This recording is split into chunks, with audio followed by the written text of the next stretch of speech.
Stories like that of former Muslim Hussein. The 12-year-old publicly professed his Christian faith in Turkey by wearing this silver cross necklace to school. It's not the physical cross, it's the meaning of the cross that's important. It's a beautiful thing. I wanted people to ask me about it, and then I could tell them about Christ. Hussein was 9 years old at the time. His father Hakim was once an Islamic scholar who had studied the Quran in Iran and Syria. But he had questions about Islam, questions that none of the religious scholars could answer. So Hakim began searching elsewhere for the truth. He discovered it in the Bible and church.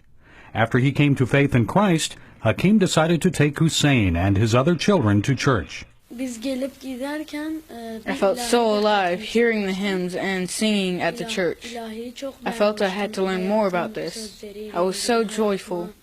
And after he accepted Christ, Hussein wanted to share the good news with others. He was unaware of the potential dangers he faced for leaving Islam. His sister saw him wearing the silver cross necklace and anxiously told her parents that Hussein was telling everyone that the family had become Christian. Because they feared persecution from militant Muslims, Hussein's parents prohibited him from wearing the cross. We referred to it as Hussein's problem. We were trying to prevent conflicts with others, but we came to realize that we were the ones with the problem, not Hussein. We decided to be like Hussein, more open about our Christianity. Muslim classmates taunted Hussein in school. They spat on him and called him names.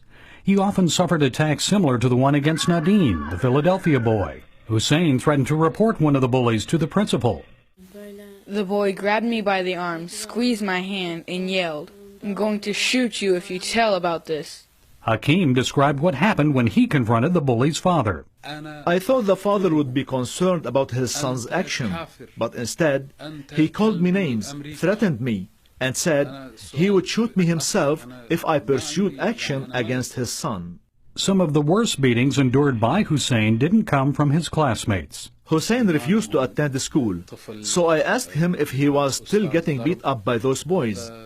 He said no, by my religion teacher. Like in most Islamic countries, students of all faiths are required to attend Islamic studies in school. Those who refuse to recite the Quran and Islamic prayers are often beaten by the teacher. And so it was for Hussein. He says he was punished regularly with a 2-foot wooden rod because he wouldn't say the Islamic Shahada. أشهد أن لا إله إلا الله وأشهد أن محمدا رسول الله. I bear witness that there is no God but God, and I bear witness that Muhammad is the messenger of God. I don't like saying it. It isn't in my heart. It's just meaningless words to me. Hakim went to the school and asked why his Christian son was beaten for refusing to recite Muslim prayers. The religion teacher said the principal and parents agreed that he should do this. The teacher's beatings, the bullying, and the assaults from classmates took a toll on young Hussein. Stressed and traumatized, he started to experience grand mal seizures. He now takes medicine to treat the condition. Hussein now attends a new school where he suffers fewer attacks. He insists he will never return to Islam, even if he is forced to endure worse abuse. Christ said you would suffer for me.